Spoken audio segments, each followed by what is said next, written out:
Assalamualaikum warahmatullahi wabarakatuh.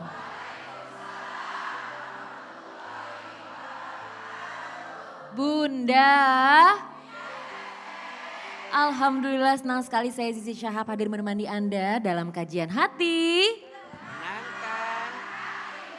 Masya Allah, seperti biasa sudah ada Ustadz Hilman di sini. Assalamualaikum Ustadz. Waalaikumsalam warahmatullahi wabarakatuh. Sehat Ustadz? Alhamdulillah. Alhamdulillah. Dan hari ini Masya Allah temanya adalah dosa membuatku lalai, tapi Allah tak pernah berhenti memberi ruang untuk kembali. Sekarang langsung aja kita kasih kesempatannya untuk Ustadz, langsung memulai untuk tausiahnya. Silakan Ustadz. Bismillahirrahmanirrahim. Assalamualaikum warahmatullahi wabarakatuh.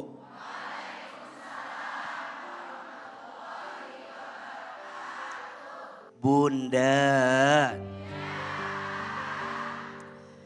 dosa membuatku lalai, tapi Allah tak pernah berhenti memberi ruang untuk kita kembali.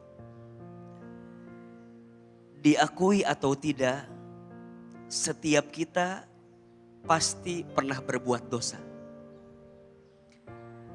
Kullu bani Adamu khata'un wa khairul khata'ina at-tawwabun. Kata Nabi, setiap anak Adam pernah berbuat dosa.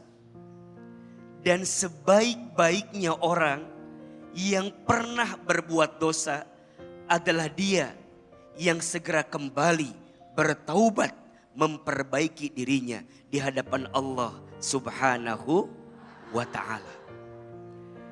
Dosa itu bikin gelisah. Dosa itu bikin kita terpatah. Dosa itu seringkali jadi beban untuk kita melangkah.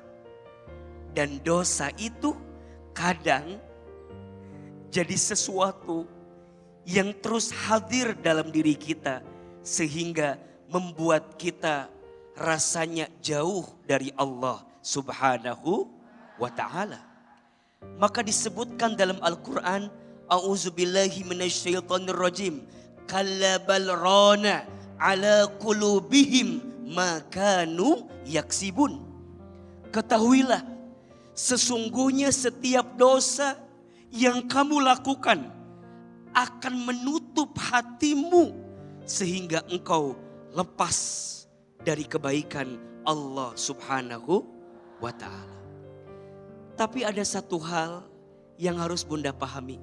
Sebanyak apapun dosa kita, ampunan Allah lebih luas daripada dosa yang pernah kita lakukan. Maka perhatikan surat Az-Zumar ayat 53. A'udzubillahi minasyaitonirrajim. Qul ya ibadiyalladzina asrafu ala anfusihim la taqnatu min rahmatillah. Innallaha yaghfirud dzunuba jami'an. Kata Allah, wahai hambaku yang pernah melampaui batas berbuat dosa. Perhatikan, di situ Allah nggak panggil hei pezina, tidak. Allah nggak panggil hei pemabok, tidak. Allah nggak panggil hei pembunuh, tidak. Tapi Allah panggil kuliah ibadi, wahai hambaku yang pernah melampaui batas. Jangan pernah putus asa dengan rahmat ampunan Allah. Selama engkau kembali, selama engkau minta ampun, sesungguhnya Allah akan mengampuni dosamu jami'an seluruhnya. Tapi mohon maaf ya, memang Allah Maha Pengampun, tapi kita jangan terlalu mudah untuk berbuat dosa. Dosa lisan, hati-hati. Boleh jadi dari lisan akan jadi dosa yang berkelanjutan pada yang lain. Misalnya, mohon maaf ini sederhana tapi kadang dalam. Sering melalaikan sholat. Hati-hati. Ringan rasanya, tapi itu berdampak pada keburukan dalam diri kita. Termasuk izin, teman-teman, Bunda, Teteh, kalau ada yang bertanya, kenapa aku masih dikasih kesempatan umur sampai hari ini? Boleh jadi jawabannya dua. Satu, karena Allah tahu amalmu masih sedikit. Sehingga Allah berikan kesempatan umur agar di sisa umur ini kita menambah amal soleh kita. Betul? Atau yang kedua, karena Allah tahu dosa kita banyak. Sehingga Allah berikan umur agar di sisa umur ini kita banyak bertobat, minta ampun kepada Allah Subhanahu wa ta'ala. Ada satu doa yang kalau bisa jangan pernah lepas doa ini. Doa agar kita diampuni oleh Allah. Bismillahirrahmanirrahim. Rabbana dzolamna anfusana wa illam taghfir lana wa tarhamna lanakunanna minal khasirin. Amin. Semoga Allah mencintai kita semua. Amin ya rabbal alamin. Bunda, kajian hati. Masya Allah, di sini sudah ada Mbak Sarah Azhari yang akan langsung bertanya sama Ustadz. Silakan Mbak. Kak Sarah, Masya Allah. Assalamualaikum warahmatullahi wabarakatuh. Waalaikumsalam warahmatullahi wabarakatuh. Ustadz dan para jamaah sekalian, saya mau perkenalkan diri saya Sarah Azhari. Seperti yang sebagian orang kenal, saya mulai di dunia entertainment sejak saya berumur 12 tahun. Dan diawali dengan modeling, pemain sinetron, pemain film, dan bahkan menjadi penyanyi. Nah, di dunia entertainment ini adalah dunia yang penuh pujian, tapi juga penuh dengan hinaan, bahkan fitnah. Di mana saya difitnah, saya melakukan hal yang kasar, menyakiti seseorang, namun itu tidak pernah saya lakukan. Tidak pernah sama sekali, demi Allah. Saya tidak lakukan apa yang seperti dia bilang. Saya mungkin marah, tapi kemarahan saya tidak seperti yang dia bilang. Karena saya merasa dibohongi. Jadi waktu itu di salah satu studio TV, saya pernah dicegat dengan media infotainment, dan mereka membohongi saya untuk mewawancara saya masalah aktivitas. Mereka juga tidak berbuat janji terhadap saya terlebih dahulu, dan saya tetap terima gitu. Karena masalahnya mereka menanyakan masalah yang memang masalah seputar saya, tapi ternyata tidak.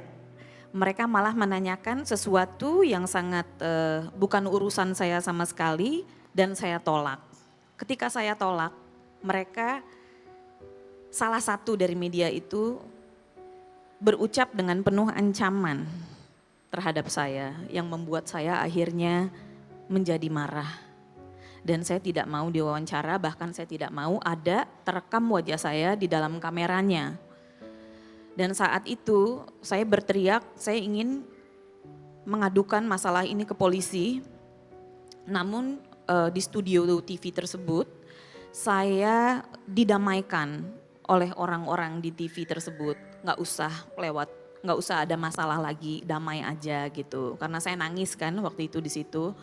Nah setelah itu ternyata esoknya saya yang dilaporkan. Kasus itu sempat diam, namun beberapa bulan kemudian diangkat lagi gitu. Saya pikir itu udah selesai gitu, tapi ternyata tidak. Dan itu berjalan hampir selama setahun lebih, Pak Ustadz. Dan saya memutuskan kalau masalah ini selesai, saya berjanji untuk tidak tinggal di sini dulu. Saya mau ajak anak saya untuk pergi biar dia juga tidak ikut stres dengan apa yang saya alami. Selain itu, sebagai model, dulu penuh dengan kontroversi, Pak Ustadz. Sekarang ini zaman udah berganti, tapi 20 tahun yang lalu, Kadang kita berpakaian sesuai dengan pesanan, di mana masih banyak majalah pria yang menyuruh saya untuk tampil sensual dan lain-lain gitu ya. Dari situ saya juga banyak fitnahan buat saya, walaupun sebenarnya dalam hati kecil saya juga tidak mau mencari uang dengan cara itu. Gitu. Nah, pertanyaan saya di sini, apakah permintaan maaf saya dengan Allah diterima walaupun saya pernah berpose sensual, dan juga apakah di Al-Quran kan bilang ya, fitnah itu lebih kejam daripada pembunuhan, dan saya pernah menjadi korban untuk itu. Dan apakah itu berlaku buat orang seperti saya? Apa yang Allah lihat? Walaupun saya tahu Allah itu Maha tahu dan Maha pemaaf. Bunda, setiap orang punya masa lalu. Dan setiap orang juga punya masa depan.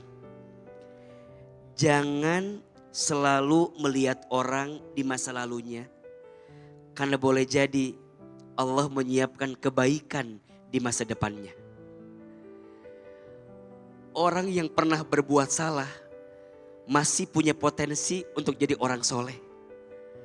Dan orang yang sudah soleh, hati-hati, masih punya potensi untuk terpeleset sehingga menjadi orang yang salah.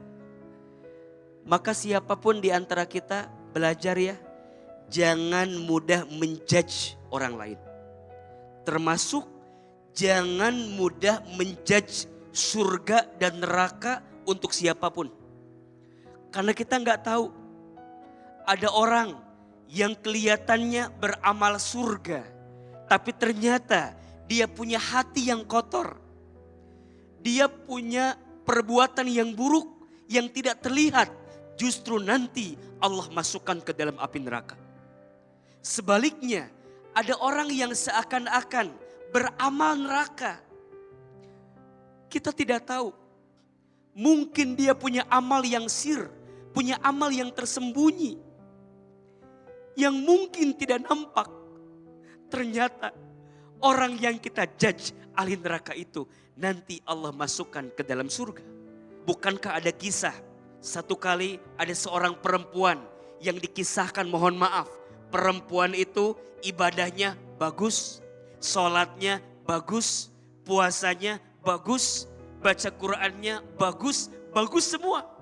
Ditanya sama Nabi, ya Rasul, di mana tempat perempuan ini? Ya Rob, sahabat kaget.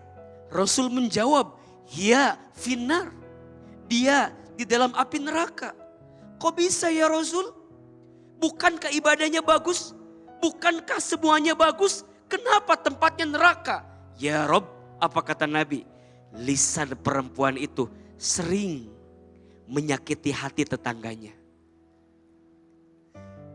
Ternyata lisan yang menyakiti hati tetangga, mungkin kita anggap biasa, ternyata itu yang mengantarkan dia ke dalam api neraka. Tapi sebaliknya, bukankah kita pernah dengar ada seorang perempuan, izin mohon maaf, perempuan ini profesinya tidak baik. Perempuan ini kebiasaannya tidak baik. Satu kali dia sedang kehausan. Kemudian dia mencari air kemana-mana. Sampailah ketemu sebuah sumur. Di sumur itu dia menemukan air. Kemudian dia ambil air di sumur itu. Ya Rob, ketika dia sedang kehausan, dia minta ampun sama Allah.